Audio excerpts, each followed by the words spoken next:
Water fluoridation was first introduced to the public on January 25, 1945 in Grand Rapids, Michigan, as a result of a controlled experiment by Henry Trondle Dean, the first director of the National Institute of Dental Research. This controlled experiment was an investigation to see if water fluoridation aided in the prevention of tooth decay.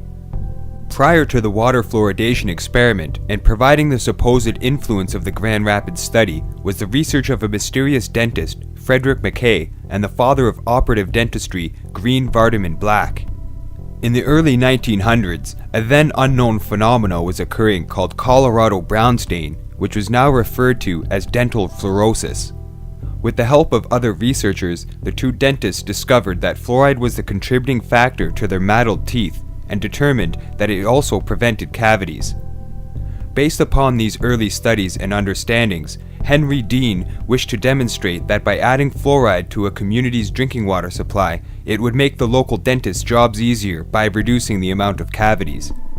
Fluoridation became an official health policy by the U.S. Public Health Service in 1951. Many people believe that water fluoridation was first introduced in the Russian gulags of Siberia and then later adapted into the Nazi concentration camps to make the prisoners more docile and acceptable to the conditions there. In other words, to make them more easily controllable and also causing sterility in women and lowering the IQ of the prisoners. Evidence for these claims is hard to find, as it seems the only source to this claim dates back to the book The Crimes and Punishment of I.G. Farben by Joseph Borkin.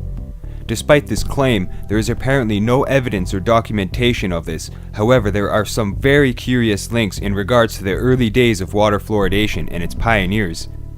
These links could provide the keys to unlocking a massive conspiracy and clear and intentional violations of human rights on a massive scale.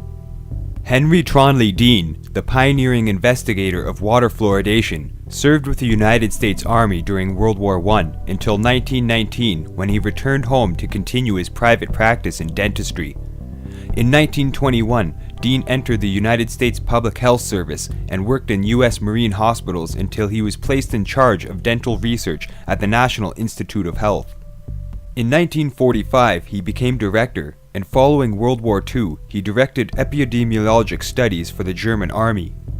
When the Natural Institute for Dental Research was established in 1948, he was given the director position, which he held until his retirement in 1953, where he soon joined the notorious American Dental Association and its secretary of the Council on Dental Research.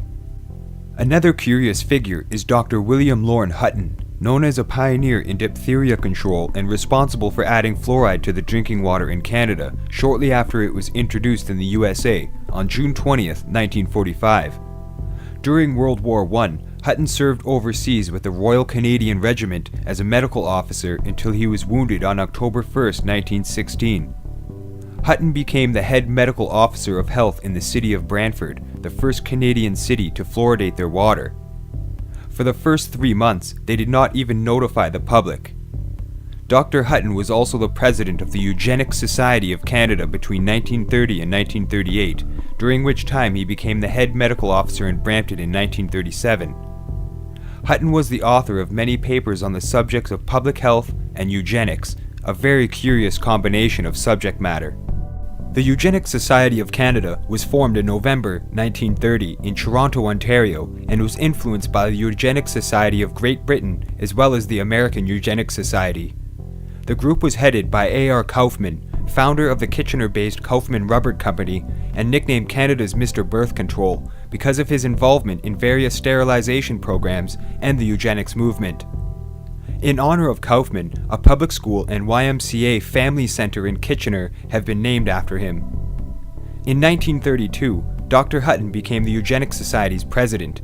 Addressing the third annual convention of the Eugenics Society, Hutton declared that the falling birth rate among intelligent people of the Anglo-Saxon race was a racial and economic disaster because those who strive the most are just the ones who hesitate to have children. He also warned that the population of mental deficients is growing far more rapidly than is the general population. After the initial experiments for water fluoridation in 1945, further research was done to determine the appropriate levels of fluoride to add to the water supply. It was during this time that a well-known toxicologist named Harold Hodge became involved in severe violations of human rights while being rewarded for his services. He was also actively involved in the promotion of the water fluoridation agenda, despite the negative press it was receiving because of its link to being a main ingredient in rat poison. Dr. Harold Hodge, a distinguished toxicologist on the Rochester team, has carefully investigated the safety of fluoridation. Well, to put it very simply, fluoride is safe at 1 part per million. This brings us back to the fundamental point. Fluoride is safe, and I think I can say in conclusion that there is no health hazard that justifies postponing water fluoridation. Hodge was also selected to head the United States Atomic Energy Commission's Division of Pharmacology and Toxicology for the Manhattan Project, the research and development project responsible for producing and testing the first atomic bombs. Strangely, this project was also responsible for gathering intelligence on the German nuclear energy project during World War II. Hodge was also the planner for the notorious plutonium and uranium injection experiments, where several subjects were unknowingly injected with plutonium and uranium during experiments to test the limits of exposure. Despite the fact that this later created an uproar and the US government had to pay the victims' families $400,000 each, Hodge became the president for the International Association for Dental Research in 1947, the first president of the Society of Toxicology in 1960, president for the American Society for Pharmacology and Experimental Therapeutics between 1966 and 1967, and the president of the Association of the Medical School Pharmacologists from 1968 to 1970. A criminal rewarded to the highest of degrees. Another shady and influential character in the scheme of things was Dr. Gerald Judy Cox, a Mellon Institute researcher whose studies into fluoride and his experimentations with rats greatly influenced the decision to begin water fluoridation programs. It was Cox who first suggested that fluoride be added to public water supplies.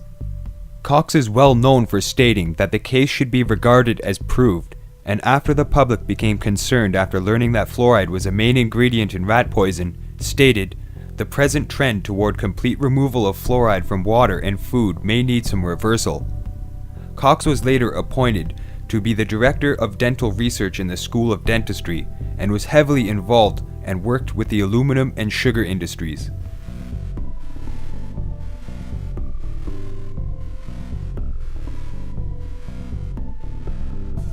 The largest fluoridated population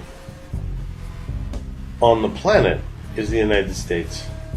And the United States is also the biggest promoter through exporting their expertise at the CDC and their big associations, medical dental associations, exporting that knowledge to the rest of the world.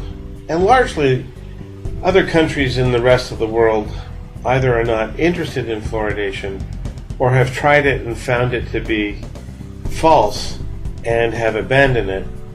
The next largest country by percentage is likely Australia. Australia has a fairly robust fluoridation program, although just in the past half year or so, the law has changed to allow municipalities to opt out of fluoridation should the will of the people indicate that they want to do that. And my last understanding is that many municipalities have dropped the fluoridation of their public water supplies under the flexibility of the new law. Smaller countries like Ireland, that is the Republic of Ireland, have mandatory fluoridation. So that entire population, if it's drinking water from a public water supply, are drinking fluoridated water. The high that was reported by Health Canada in 2005 was 45.1% of the Canadian population was drinking fluoridated water. And the reality in 2013, as I sit here and speak to you, is that it's now down 28%, down to 32.5% of Canadians are drinking fluoridated water. And if we look at the actual population numbers, we're talking about 10.1 million people, largely in 4 or 5 major cities in the country, and predominantly in the Greater Toronto area. That pretty much encompasses about 6.5–7 million people of the 10.1 in Canada. So the rest of the people that are drinking fluoridated water are predominantly in the cities of Winnipeg, Ottawa, London, Halifax, Edmonton, but not cities like Calgary, Montreal, Vancouver. These cities are progressive, and they have either never had fluoridation or they have ceased. We have been fluoridating our water in Tennessee for more than 50 years, but never before has there been more talk that fluoridating our water might be a bad idea and a health risk. Tonight, Dennis Ferrier has the latest developments on a story that impacts all of us. Joey Hensley is a respected physician. He's also a Tennessee state lawmaker. He is now combining those two professions to make a very strong point. We've been doing it 50 years, but just because we've been doing something 50 years doesn't necessarily mean that it's right. Hensley's talking about something most of us don't even think about: fluoridating water. After much research, the doctor has sent out a letter to every water district in Tennessee asking them to stop fluoridating water. The evidence, he says, fluoride works better when you rub it on your teeth, not when you drink it. That fluoridation is medication added to water without your permission, and that's wrong. But most of all, because the National Research Council believes young children are getting 3 to 4 times the dose of fluoride as adults. And now the American Dental Association is telling mothers not to make baby formula with fluoridated water because of fear of dental fluorosis. And that's big news, and that really hasn't been publicized very much. Health researcher Dan Stockin believes that this ADA warning about baby formula and fluoride is just the beginning. The ramifications of this are so huge. I'm sure that the state health department hasn't quite figured it out yet, because once the door cracks, and it is now for what it does to teeth, the next group, one of the next groups that's going to start raising their hands and saying, what about us, is people who are on dialysis and people who have borderline kidney damage and impairment. Then there's all the people that have hypothyroidism. Scientists like Nobel Prize winner Arvid Carlson and a large group of EPA scientists have called for the banning of fluoride because we don't know how much we're ingesting, so we don't know if we're being poisoned. There are so many potential legal things about to happen that as a taxpayer, I think it would be really, really smart for the water districts and the Metro Nashville. Look, just if people want fluoride, let them use fluoridated toothpaste and spit it out, but don't go poisoning everyone. Don't continue this after everyone knows all this information now, just because it's not convenient. Early 1900s, a then unknown phenomenon was occurring called Colorado brown stain, which was now referred to as dental fluorosis. With the help of other researchers, the two dentists discovered that fluoride was the contributing factor to their mottled teeth and determined that it also prevented cavities.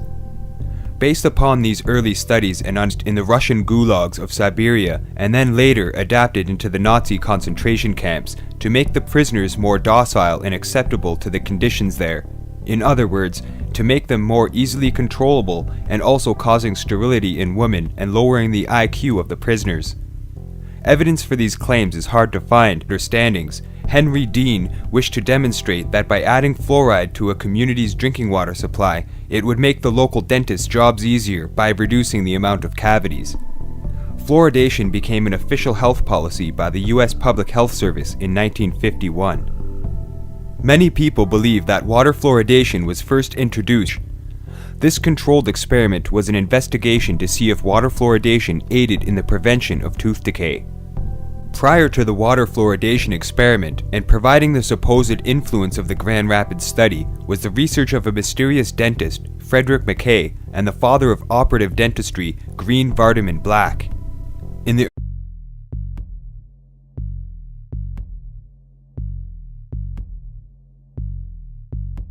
Water fluoridation was first introduced to the public on January 25, 1945 in Grand Rapids, Michigan, as a result of a controlled experiment by Henry Trodley Dean, the first director of the National Institute of Dental Research.